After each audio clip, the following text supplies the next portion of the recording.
I needed to be rescued.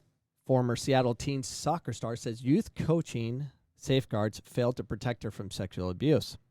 Yes, we do have a problem. I talk about this subject way too much. There's too many coaches out there that are predators. In the communities we live in, there's just so many predators out there that are taking advantage of young boys and young girls. There's no doubt about it. And if you see any tendency at all of touching, grooming, any of these things, you have to report. You have to deal with it right away and save our children, because it's only getting worse. Too many people are being caught, and at the same time, not enough people are being caught, and it still goes on. And so many people turn a blind eye. And I have personal stories on it as well, which I'll talk about shortly.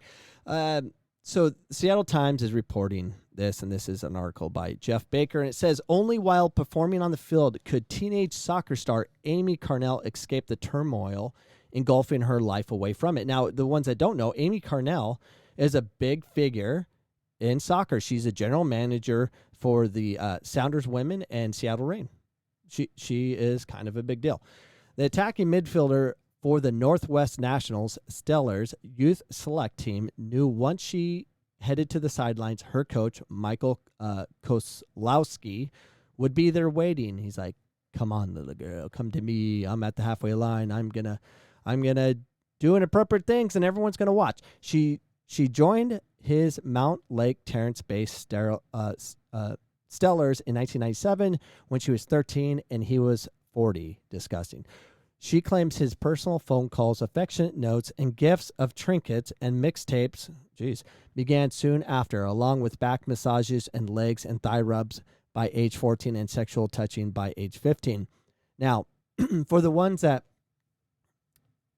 pay attention, moms, dads, spectators, if you're a coach, regardless of sex, if they're giving shoulder massages or holding their arm or give them the attaboy, it's okay, grooming, you got to deal with it right away. To protect the coach, if he's completely innocent, to let him know, hey, goofball, you look like a moron. And more importantly, let's save the children from the abuse that's happening, because we catch a lot, like I said earlier. But you imagine all the ones we don't catch because people don't want to say anything. I've been around the game a long time, and I've seen it. But I report. In September, Carnell filed a lawsuit against Koslowski and soccer associations he coached under, claiming he pressured her to go along with the abuse, and she was not the only player he had groomed. Koslowski admits he had an appropriate relationship with Carnell, but says it started when she was 16. He denies other accusations in the lawsuit. So for the ones that don't know, in the state of Washington, you're allowed to touch and have sexual relations with a 16-year-old, which makes no sense. They should, and again, liberal states, they like making it easier for adults to abuse children. 16 is a child.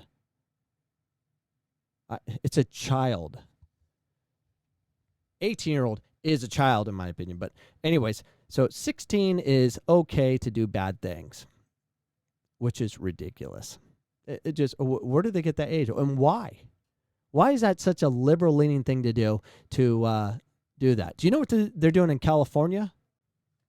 So let's look exactly what the state of California is doing. So here is this disgusting human being. This is Scott Weiner. He's a wiener. California state senators fight for bills that could alter sex offenders' registration for gay sex with minors. This is coming from the Daily Wire. A California state senator is seeking to salvage a bill that could decriminalize gay sex between young adults and minors in some cases, arguing that present state laws governing the sex offender registry unfairly discriminates against LGBTQ community.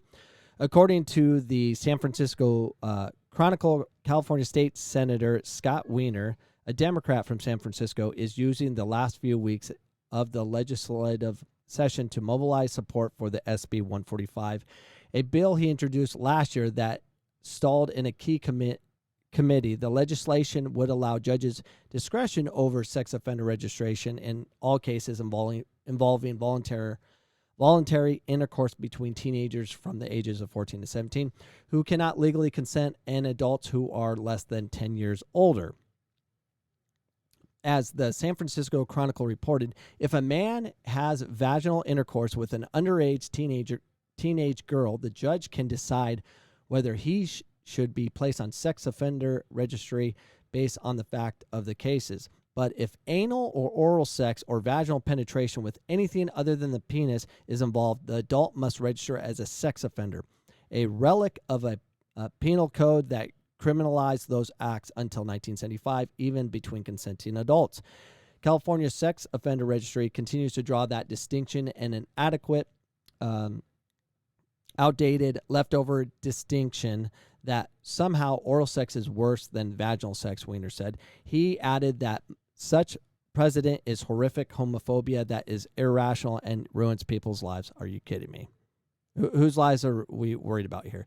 It makes no sense. It's disproportionately impacts LGBTQ people because LGBTQ people are far less likely to engage in penile vaginal intercourse, Weiner told the San Francisco Examiner.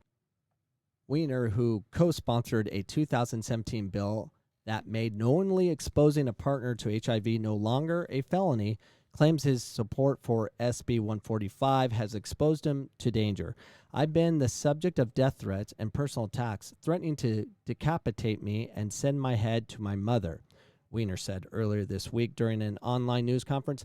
This kind of slander, not just against me, but against my community, is outrageous, and we have to speak out against it. He singled out QAnon conspiracy theorists who believe he is attempting to legalize pedophile. Well, he's going towards that direction. Chad Felix Green, a conservative journalist who is gay, wrote The Federalist, as has become far too common, opposing perceived right-wing attacks is more important than critically addressing dangerous legislation.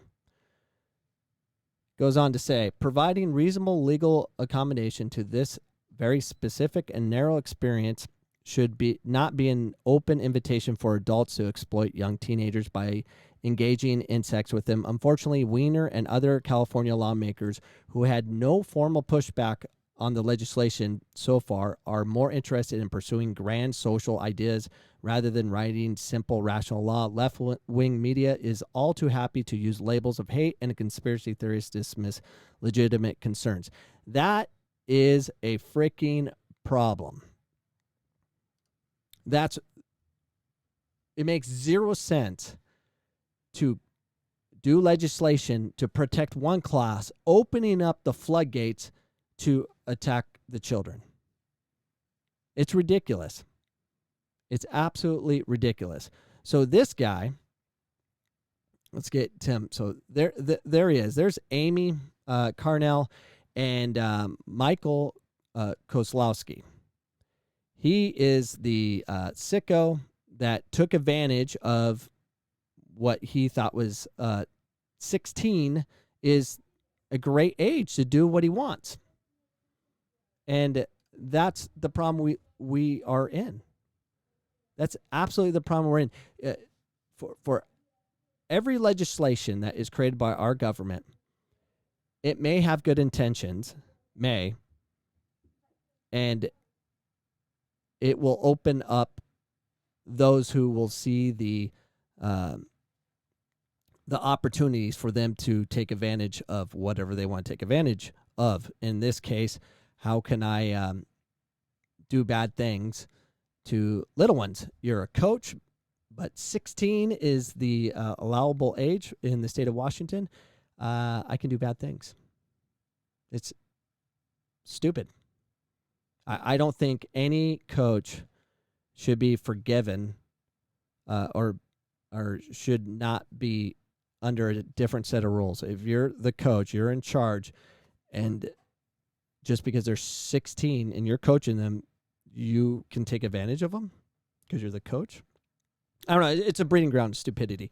Anyways, I just want to inform you on the stupidity of what we're living in. And if you see any coach grooming any child, any youth, report. And I'm out. I'll see you later.